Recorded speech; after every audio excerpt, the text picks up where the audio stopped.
kalau udah dapet beasiswa KIP maupun beasiswa dari luar itu boleh gak Mas ikut daftar Genpi? Oke, mungkin jawab yang itu boleh atau tidaknya ya. Jadi Wah, sobat pendidikan, ternyata nih sangat banyak ya, bukan dari hanya segi finansial saja, namun juga dari segi kepribadian sangat dibentuk nih dari eh, beasiswa dari Bank Indonesia sendiri. Nah,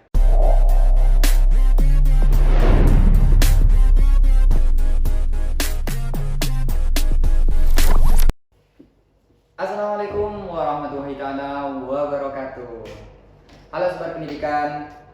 Nah, kembali lagi nih pada acara kali ini kita kembali kepada podcast Serasi Senin Inspirasi Duta.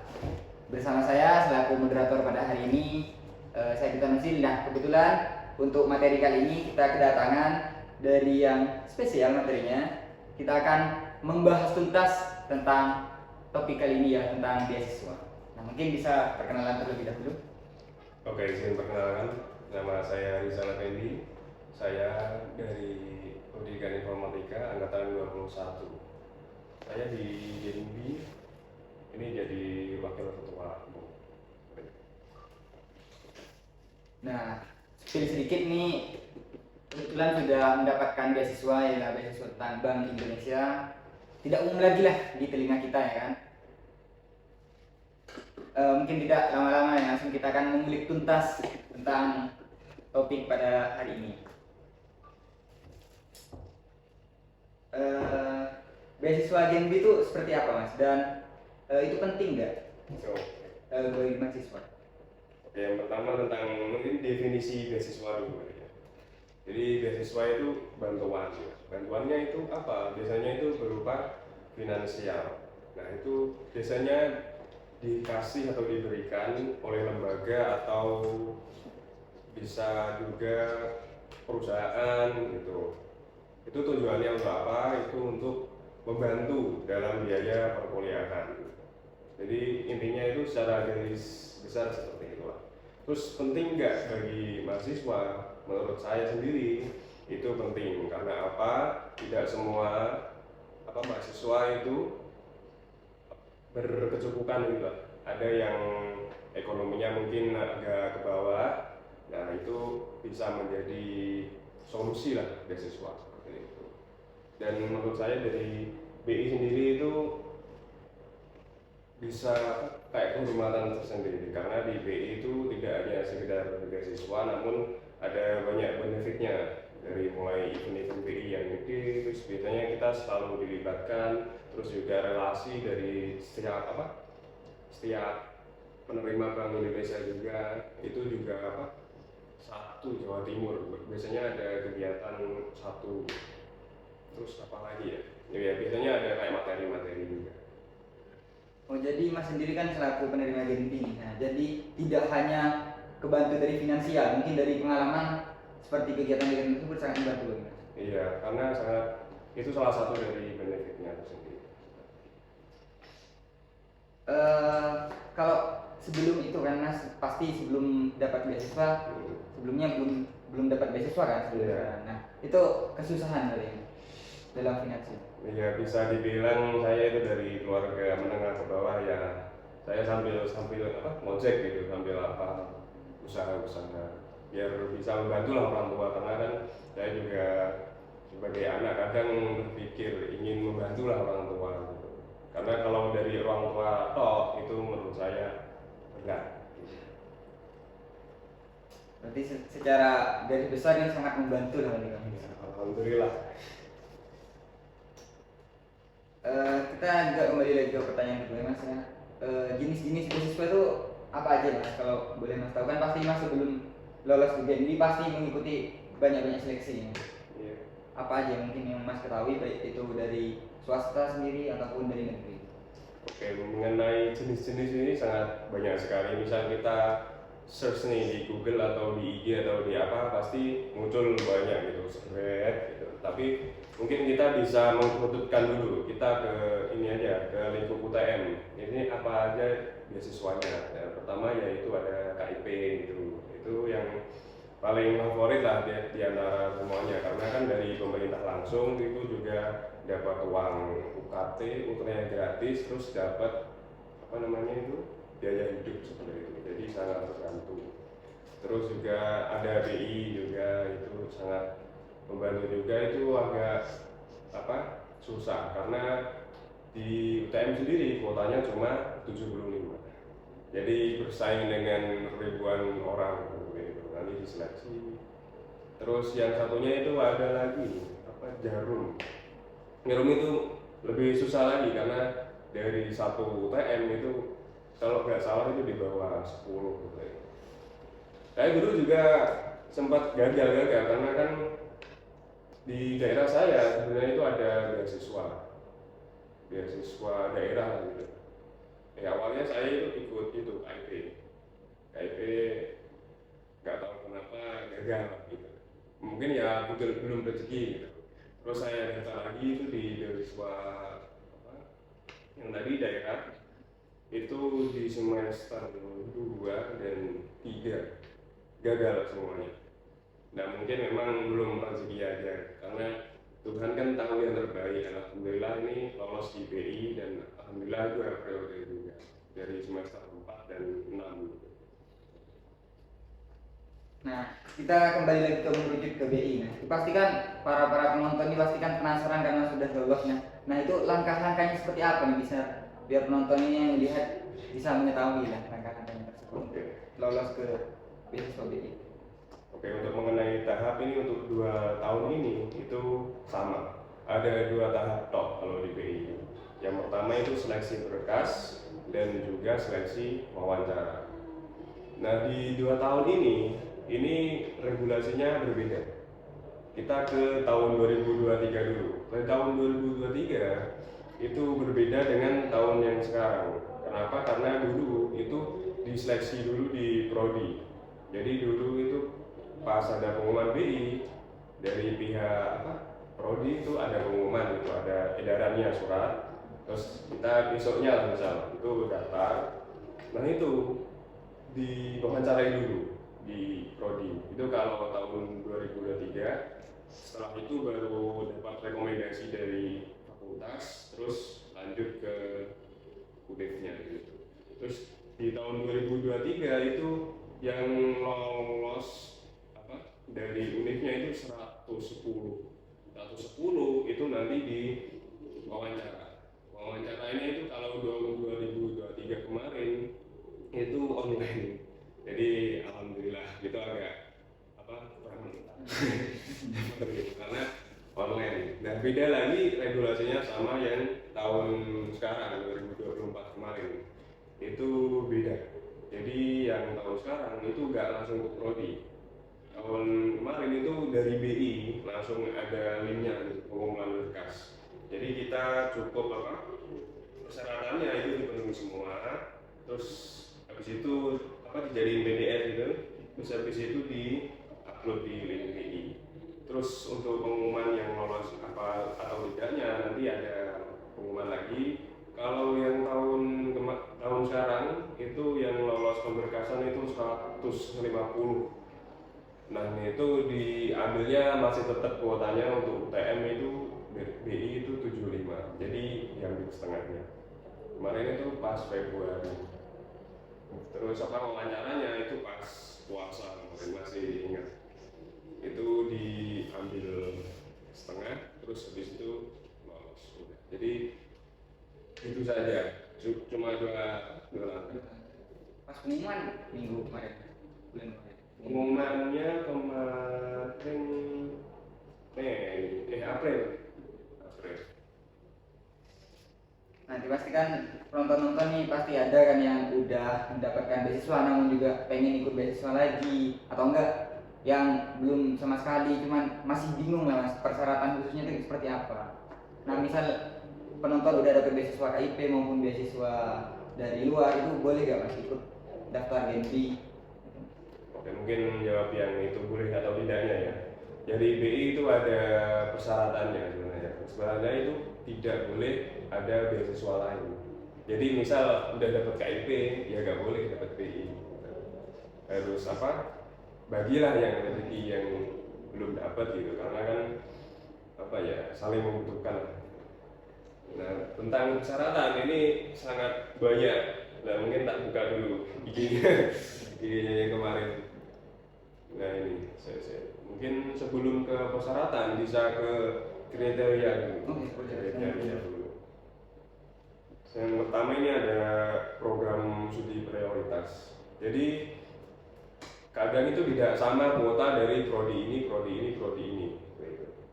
Kita ke, jadi ini ada berapa ya? Ada 16 di sini. Dan ini ada banyak.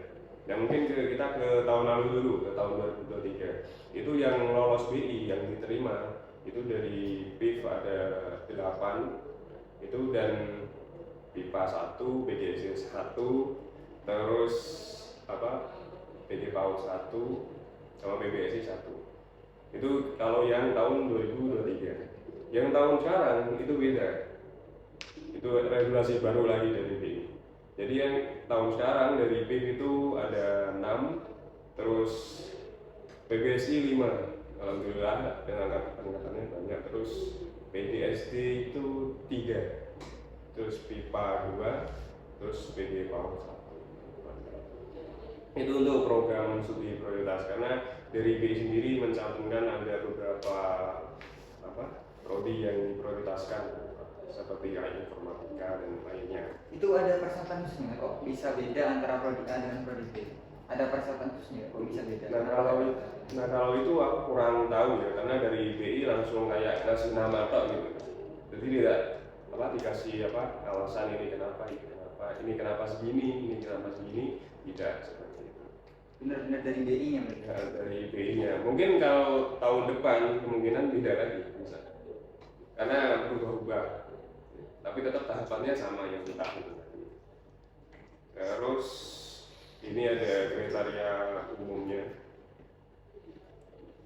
Nah, ini IPK minimal 3 skala 4. Ya, pasti, tapi di pendidikan aku yakin di atas 3 semua. Terus ini kalau di reguler sendiri, karena di UTM ini cuma buka yang reguler, di unggulan itu cuma ada di Unair sama ITS. Jadi di UTM cuma ada reguler, dan reguler ini di kereta khusus di kedua ini berasal dari keluarga prasejahtera. Itu dibuktikan dengan SKTM dan slip gaji. Gitu. Jadi lebih dikhususkan oleh yang kurang mampu gitulah.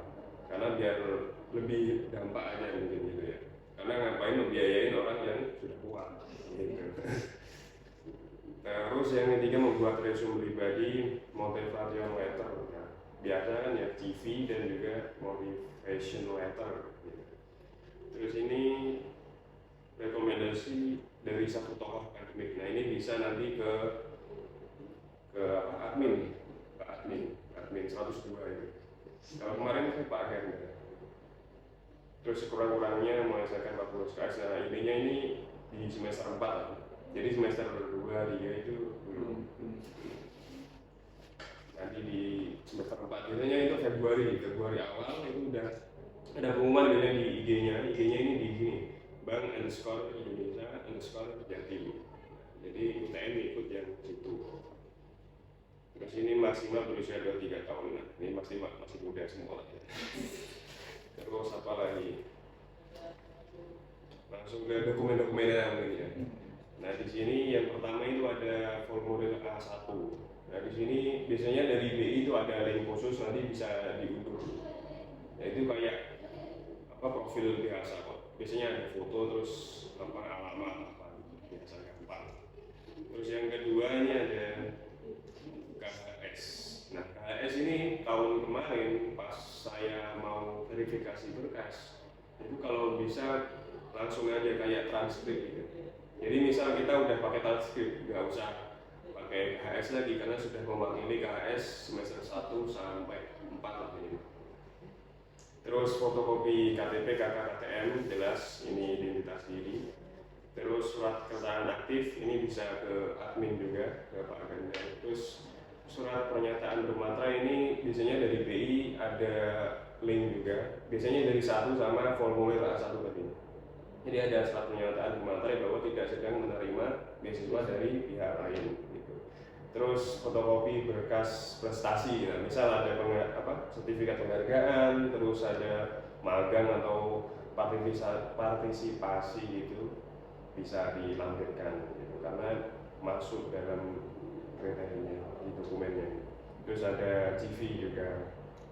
Terus kalau di reguler ini ada tambahan lagi, yaitu motivation letter bahasa Indonesia, terus SKTM tadi udah, slip gaji sama rekomendasi tadi juga. Jadi ada banyak. Kemarin itu saya sampai tebel ini 15 lah mana berapa Persyaratannya itu. iya, di mapku itu ada 16 dokumen. Jadi mungkin males di situnya, mungkin itu pak. Kalau misal adalah mas yang memenuhi persyaratan tersebut, Ya. namun kayak belum ada keterampilan atau kemampuan atau enggak lomba-lomba, apa berpengaruh mas terhadap kelolosan beasiswa tersebut? Nah kalau menurut saya itu pengaruh, karena kan itu disebutkan di dokumennya di sini. Nah harusnya kita itu berusaha untuk memenuhi semuanya gitu. Karena dengan memenuhi semua persyaratan kita setidaknya peluangnya lebih gede gitu. Ada gak bang kayak tesan khusus itu tentang kemampuan kita enggak? Apa lebih ke condong ke persyaratannya tersebut dalam wawancaranya? Kalau dalam wawancara beda lagi. Biasanya wawancara itu ada dua yang dibahas. Yang pertama tentang personal tentang kita sendiri gitu. Di kuliah ngapain, terus ini ada apa, prestasi ini atau apa, itu ditanyain. Terus yang kedua pasti tentang kebang sentralan. Karena kan kita mau dapat beasiswa dari BI, nah setidaknya kita itu tahu apa kayak informasi atau kebijakan dari kebang sentral sendiri. Mungkin Mas bisa menceritakan ya pengalaman pribadi Mas gitu setelah mendapatkan BI itu seperti apa? Sebelumnya tuh seperti apa? Sekarang udah mendapatkan seperti apa? Apakah ada signifikan? Kayak misal dulu bisa mengirit-ngirit makan sekali sehari, nah sekarang bisa 3 kali. Ya jadi saya masih ingat dulu sebelum dapat BI itu gimana, jadi sangat di bawah intinya gitu, karena itu kan habis masa pandemi ya. Intinya aku semester 1-2 itu kan masih masih online. Terus semester 3 itu baru offline. Nah itu kan masih pandemi, jadi bapak itu belum kerja gitu. Jadi berpengaruh, saya juga di sini itu bingung mikirnya. Jadi mau kos atau apa, akhirnya diajakin mondok. Itu 1 bulan itu 50.000, sekarang masih di situ. Karena emang dari temen itu diajakin gitu, karena melihat ekonomi gitu. Terus ini juga HP ini dulu, ini aja dibeliin. Satu kelas ini patungan, kelas B, angkatan 21 B. Ini dulu pas tanggalnya itu 17 Januari 2022 itu ke rumahku perwakilan kasih ini. Karena memang dulu HP yang dulu itu sangat nggak bisa dibuat kuliah kan, karena install ini nggak bisa. Intinya di bawah banget loh aku dulu. Terus kan juga sempat ditolak KIP sama beasiswa MK2 itu. Nah, akhirnya mikir gimana lagi, akhirnya buka ojek itu. Nah sambil buka ojek ada BI ini, akhirnya cobain gitulah. Karena masih ingat aku kata-kata dari Bapak Sigit. Intinya itu gimana ya? Intinya itu kalau ada peluang, ambil peluang itu. Jadi kita kan tidak tahu rezeki kita itu di mana. Seperti itu. Jadi kita selalu usaha saja yang terbaik, apapun hasilnya kita terima. Seperti itu. Karena rezeki pasti tidak akan tertukar. Seperti itu. Dan roda kehidupan pasti akan berputar. Dan sekarang alhamdulillah bisa kadang mau beli ini ya bisa beli ini. Beda banget lah kayak dulu, karena sekarang juga ojeknya udah gede juga, jadi ya dari beasiswa juga, dari ojek juga. Terus kemarin juga kayak ngajar juga di kelasnya masnya ini. Alhamdulillah. Jadi semenjak beasiswa itu terbantulah sih kehidupannya seperti itu. Apalagi juga 2 periode gitu kan, jadi dapatnya double 2 tahun gitu. Bisa nabung juga buat misal lulus nanti mau apa mau apa. Jadi sangat membantu ini. Berarti dari segi membantu sangat sangat apa, signifikan ya gitu Mas. Iya. Dan juga bukan dari finansial saja. Dulu itu aku tuh nggak bisa kayak ngomong-ngomong gini. Dulu itu aku kayak apa ya? Kupu-kupu gitu. Pulang gitu. Terus apa ya? Sekarang itu kan di BI kan juga banyak kayak pelatihan-pelatihan. Terus kita juga ketemu dengan orang-orang banyak. Itu secara tidak langsung juga apa? Melatih gitu. Melatih dari soft skill atau skill-skill kita. Wah, sobat pendidikan, ternyata nih sangat banyak ya, bukan dari hanya segi finansial saja, namun juga dari segi kepribadian sangat dibentuk nih dari beasiswa dari Bank Indonesia sendiri. Nah, untuk tips, triknya atau strategi tersebut biar penonton ini bisa mendapatkan Bank Indonesia itu seperti apa? Apakah ada tips khususnya gitu? Oke. Jadi mungkin yang pertama itu bisa melengkapi dokumen. Itu kan ada banyak nih, saya kan bisa sampai 15 halaman. Nah itu mulai dari sekarang itu dipersiapkan. Jadi contoh kayak yang apa prestasi itu, ya ikut lomba-lomba atau apa. Tentunya nggak perlu prestasi juga bisa. Ada yang bisa gitu. Tapi alangkah lebih baiknya kalau kita mempunyai. Kita gali minat kita, terus habis itu kita pertajam lagi, kita belajar lagi, terus habis itu ikut lomba-lomba gitu. Mumpung kan belum Februari kan masih lama kan ya, nggak bisa lah dicicil dari mulai sekarang. Terus apa lagi ya, mungkin itu dulu untuk yang memberkasan gitu. Terus pas apa interview ya bisa mengkaji lagi terkait itu seperti ke bank sentralan, terus juga bagaimana cara kita membranding diri, karena kan kita nanti ditanya kayak personal gitu, bagaimana kita ada ini, ada di mulai ngapain gitu. Jadi mungkin agak kayak misal kupu-kupu gitu bisa, tapi agak susah gitu, karena kita kan ditanyain ini kamu ngapain aja, masa ditanyain tidur nggak mungkin. Mungkin tips-tipsnya ya itu 2 tahap itu dimaksimalkan di situ. Sambil tanya-tanya, misal tanya ke saya boleh, atau tanya ke cutting yang pernah dapat BI itu bisa, atau ke IG-nya bisa di BUTN. Sobat pendidikan nanti kalau penasaran bisa hubungi kakaknya. Nah, kalau dari Mas sendiri sebelum ke Genbi itu emang benar-benar minat di Genbi atau ada beasiswa populer yang lain yang belum tercapai? Oke. Jadi untuk beasiswa populer ya, mungkin BI ini sebenarnya sudah cukup populer karena kan dari atasannya itu langsung BI sendiri. Jadi pembinanya Genbi itu langsung dari sana, dari kepala perwakilan Jatim sendiri. Dan itu juga apa, event-eventnya kan bagus-bagus. Contoh yang sekarang berlangsung itu di Kreatif itu kan juga sponsornya BI.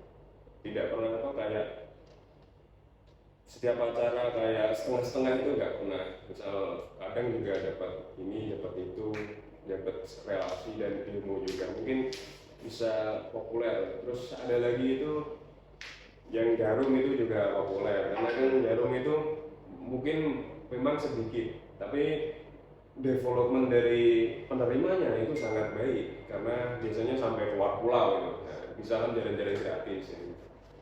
Terus ada juga di IG itu banyak sebenarnya yang apa pakai tribon itu juga ada, tapi tetap menurutku yang paling populer itu KIP. Karena kalau Genbi sendiri kan harus aktif di apa, di Genbi, yang BI sendiri harus aktif di Genbi, terus di Jarum juga harus aktif di Jarumnya sendiri. Sedangkan KIP itu nggak harus kan, bisa sambil tidur gitu, bisa. Dan juga banyak kan yang menerima gitu saran dari sana. Kalau KIP kan sepengetahuan saya itu mas dapat UKT dan biaya hidup. Nah kalau dari Genbi sendiri tuh seperti apa? Nah, dari Genbi sendiri kan di UTM ini kan yang reguler.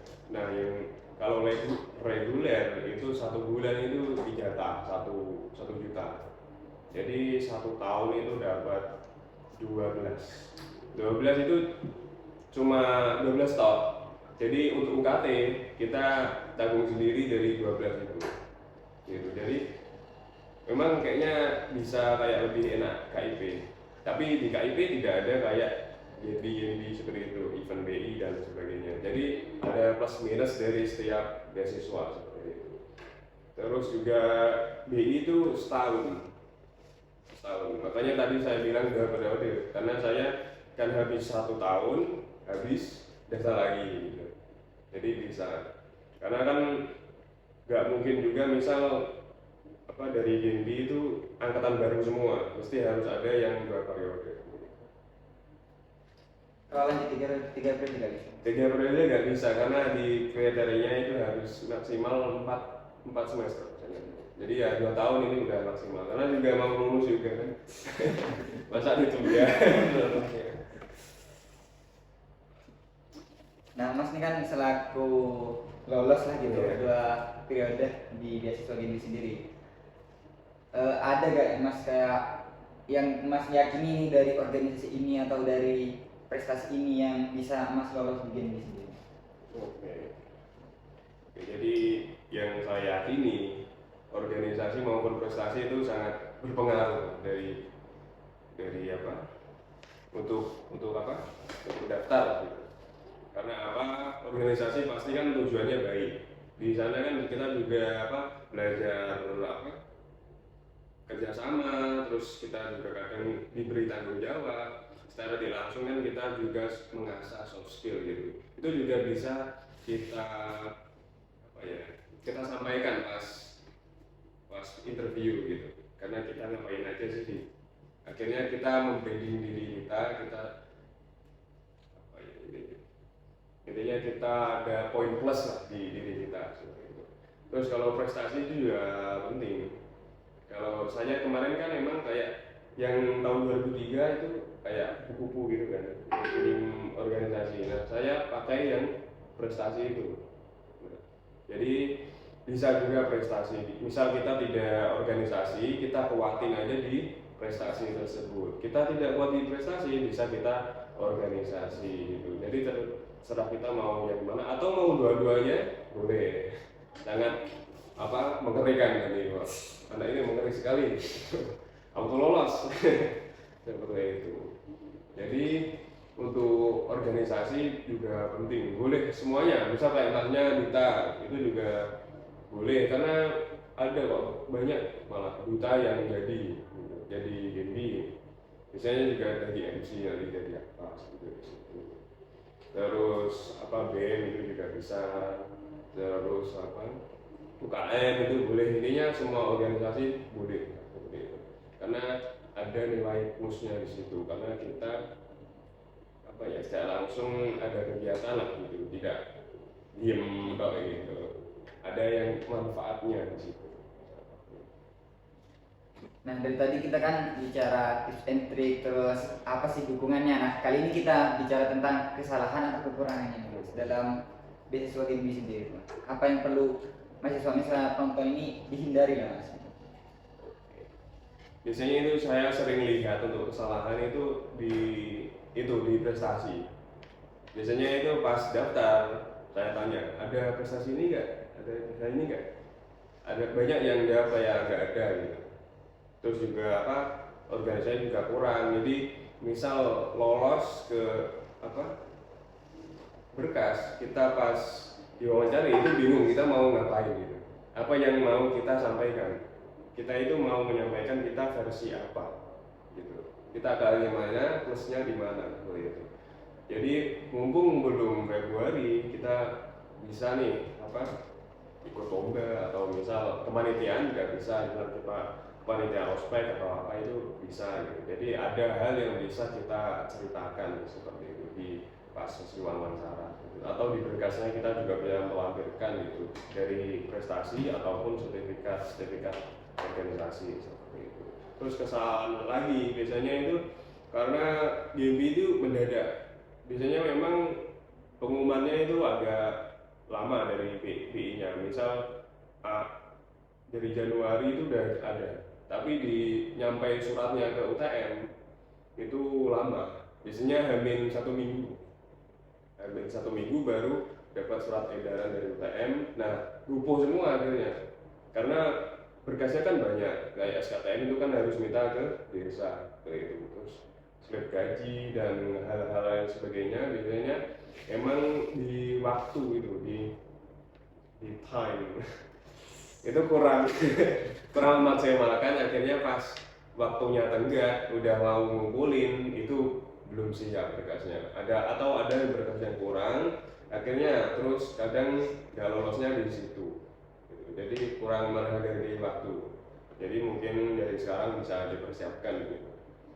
Terus apa lagi ya, nah pas wawancara, biasanya pas wawancara itu kita itu kayak belum belajar gitu sebelumnya, misal kita kayak aku udah pasti lolos gitu, dan ternyata misal kita nggak tahu nih, kita kan ditanya apa, misal Bank Indonesia itu bank gimana gitu, tiba-tiba kita kan akhirnya bisa saja kita jatuhnya itu di pas wawancara seperti itu, karena biasanya itu tidak punya relasi, biasanya tidak tanya-tanya ke cutting atau apa tentang wawancara gimana, yang bagus itu gimana gitu, akhirnya gagal sendiri seperti itu karena kurang terlalu meremehkan lah intinya seperti itu. Jadi bisa dimaksimalkan dari berkasnya dan juga wawancaranya itu juga nggak boleh disepelekan karena sama-sama, karena yang kemarin ini offline, jadi langsung tatap muka sama HRD-nya, kita interogasi segala macam gitu. Banyak itu lama, itu setengah jam lebih. Kita misal tidak ada yang kita ceritain gitu, karena setengah jam itu buat saya lama. Terus juga kita juga bisa mungkin itu jujur, karena misal kita ditanya kamu pernah ini gak, terus kita misal jawab iya padahal kita tidak, itu nanti digali terus. Misal ikut PKN gak, dari iya pernah, judulnya apa, ini siapa, apa latar belakangnya, masalahnya apa, itu ditanyain sedetail-detailnya. Jadi oleh menguji kita itu tahu nggak apa yang kita kerjakan. Mungkin biasanya kesalahan anak-anak itu di situnya. Terus juga kadang ada informasi-informasi yang simpang siur gitu, itu harus diluruskan. Intinya itu kita lihat di IG-nya aja yang sudah pasti benar gitu, di IG-nya Bank Indonesia ini. Nah, jadi sobat pendidikan, jadi kalau teman-teman ini mau mendaftar, jadi yang pertama itu kita perlu menyiapkan di jauh-jauh hari, karena yang Mas tadi sampaikan itu bisa menjadi kayak mendadak dan waktunya itu penutupan dekat. Jadi benar-benar disiapkan di jauh-jauh hari untuk berkas-berkasnya, serta juga persyaratannya. Mungkin teman-teman yang masih kupu-kupu di sini pengen ikut Genbi, nah bisa deh diperdalam lagi, ikut organisasi atau bahkan juga lomba-lomba. Nah, bisa juga misal kupu-kupu itu bisa, misal kamu ada pengalaman apa di kuliah, oh pernah kerja kelompok ini, pernah, bisa juga untuk mengakali gitu. Nah ini tips buat yang kupu-kupu, bisa. Nah dari tadi kita kan ngomongin cara masuknya. Nah ini kalau misal Mas sudah purna gitu, ada gak sih manfaat khususnya bagi Mas sendiri? Oke, mungkin udah tak jelasin tadi ya. Terus manfaatnya yang lain apa gitu? Ya tadi yang pertama, selain dari segi finansial otomatis terbantu lah ya, bisa beli ini atau bisa membiayai kehidupan lah, seperti itu UKT dan sebagainya. Terus ada juga relasi gitu. Kita itu kadang yang lolos itu kan kayak orang yang gede biasanya itu, BM, terus gubernur ada, terus Risma ada, kadang ada. Terus itu juga tidak hanya dari UTM aja, dari UESA, ITS, Unair dan sebagainya, itu juga ada relasi. Karena kita kadang delegasi kegiatan BI itu dari seluruh Jatim, jadi langsung dikumpulin di satu tempat, kita Biasanya diadain apa materi-materi kebang sentalan, terus apa kepemimpinan dan sebagainya seperti itu. Terus selain dari relasi kita juga bisa itu event-eventnya itu pasti BI bagus dan biasanya gede. Kita biasanya bisa berpartisipasi di dalamnya. Misal kita ada stand BI, kita bisa ikut kayak jaga standnya, kita bareng dengan pegawai sana, kita jadi banyak tukar ilmu juga dari pegawainya. Terus juga dari BI itu pegawai-pegawainya itu banyak dari GMB. Jadi bisa jenjang juga, misal kita sudah lulus, kita bisa daftar ke kantor BI sendiri. Terus juga BI juga ada BI Connect atau nggak salah itu alumni. Jadi alumni BI itu masih bisa berkumpul karena biasanya disaring apa bisa diambil dari situ pegawainya. Terus apa lagi ya? Terus juga sertifikat tentu saja ada sertifikat untuk BI. Terus di UTM juga harus aktif gitu, aktif di UTM itu juga banyak kayak poker gitu, kita harus menjalankan apa program yang berdampak ke masyarakat seperti itu. Jadi kita tidak hanya dapat uang, kita juga bisa apa ya memberikan apa ya dampak ke masyarakat jadinya gitu. Kita bisa kalau contoh di UTM itu ada gini mengajar, jadi kita turun di apa di sekolah-sekolah misalnya terpencil, terus kita audiensi, terus kita audiensi ke dinas, terus dapat bantuan itu juga bisa. Intinya kita bisa membantu banyak orang juga, dapat pahala. Mungkin kan apa aja ya, mungkin bisa itu gitu sih, banyak lah kok benefitnya dari banyak aspek, nggak hanya dari apa finansial. Berarti teman-teman ini kalau dipikir-pikir lagi, ini Genbi sangat bermanfaat bukan hanya di kuliah, namun nanti setelah kuliah dengan relasi yang dimiliki kita bisa juga terjunlah ke sebagai pegawainya dan lain semacamnya. Nah ini Mas dalam menjalani kan ada proker sendiri. Nah dalam menjalani proker sendiri ada gak Mas tantangan sulitnya? Misal harus menyesuaikan dengan mata kuliah atau semacamnya.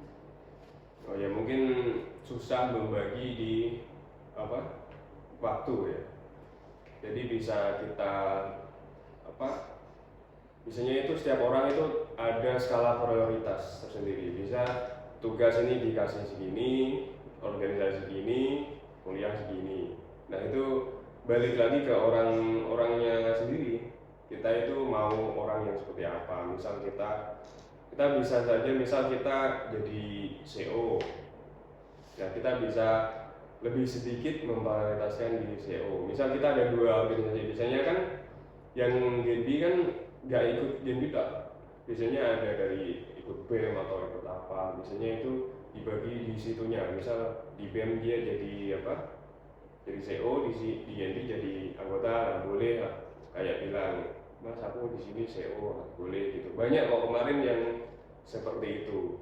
Jadi lebih memprioritaskan di mana dia perannya itu lebih besar gitu, lebih penting gitu atau lebih tinggi. Nah nanti misal ketika sudah baru ikut ke Genbi lagi gitu. Jadi harus aktif lah. Kalau misal itu misal lebih sering di luar Genbi lah Mas, organisasi yang lain tuh jarang lagi di Genbi, apa mempengaruhi pencabutan Genbi sendiri? Sebenarnya ada kebijakannya. Di Genbi itu pakai sistem poin. Jadi misal kita ikut proker ini itu dapat poin. Terus kita ikut event BI itu dapat poin. Kita rapat aja sebenarnya di poin, ada absennya gitu. Jadi misal kita nanti diakumulasikan di November atau akhir tahun, kan BI itu nggak langsung cair sepenuhnya. BI itu cairnya itu 2 tahap. Yang pertama itu pas awal-awal itu setengah, yaitu 6. Terus nanti biasanya itu akhir tahun November kalau enggak Desember itu cair lagi 6 lagi, baru totalnya 12 gitu. Nah misalnya kita poinnya kurang, kita bisa saja merah nama kita di situ karena semua poin itu nanti dikumpulkan atau diakumulasikan ke kantor sana, kantor BI.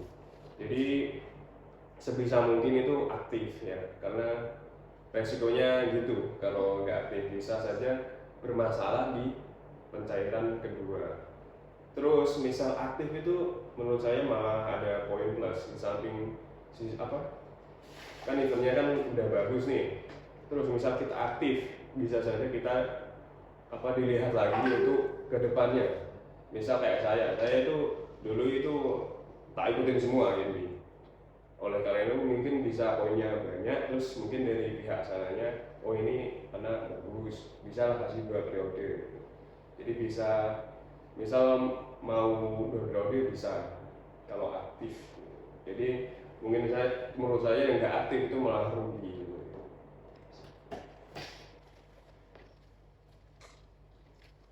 Nah, mungkin ini kita udah dari tadi sampai di sekarang lah gitu, kita banyak mengulik-ngulik lagi tentang Genbi. Nah, kita akan sampai ke pertanyaan terakhir, ya, pertanyaan penutup, ya, tentang mungkin ada sedikit pesan atau nasihat dari Mas bagi para pendengar, teman-teman yang mau daftar Genbi. Mungkin misal ke BI dulu ya. Untuk BI ya bisa itu dipersiapkan file-filenya, bisa buka IG-nya yang postingan tahun ini yang Februari kemarin, itu bisa dilihat ini butuh apa aja gitu. Terus nanti kita bisa sesegera mungkin. Nah, misal kalau STM kan harus nanti kan ya. Cuman misal kayak prestasi dan hal yang sebagainya kan bisa dari jauh-jauh hari, itu dari berkasnya. Terus jangan berkecil hati, misal kita nggak lolos di BI, masih ada beasiswa lainnya di luar sana. Karena emang yang saya katakan di awal tadi, rezeki itu tidak akan tertukar. Jadi kita semangat aja, kita coba semuanya, ya seperti kata Pak Siki tadi, semua peluang itu kita gas gitu, intinya. Karena kita tidak tahu rezeki kita di mana. Terus apa lagi ya? Nah, terus misal kita tidak lolos itu jangan pasrah atau sedih atau apa. Itu kita harus mensyukuri aja, karena mungkin itu belum yang terbaik di kita. Siapa tahu kita nanti jadi pengusaha atau apa gitu. Seperti itu. Apalagi ya? Mungkin itu saja, semangat para pencari beasiswa. Semoga apa yang kalian cita-citakan itu tercapai. Nah, mungkin ini teman-teman ya, ada pesan singkat dari materi kali ini. Kita sudah banyak banget mengulik dari mulai awal pendaftaran hingga di penghujung bagaimana cara kita menjalani di Genbi tersebut, bahkan juga sampai ke setelah kuliah. Nah, seperti itu teman-teman. Mungkin itu pada podcast pada kali ini. Saya selaku moderator pamit undur diri. Wabillahi taufiq wal hidayah. Wassalamualaikum warahmatullahi wabarakatuh. See you next time.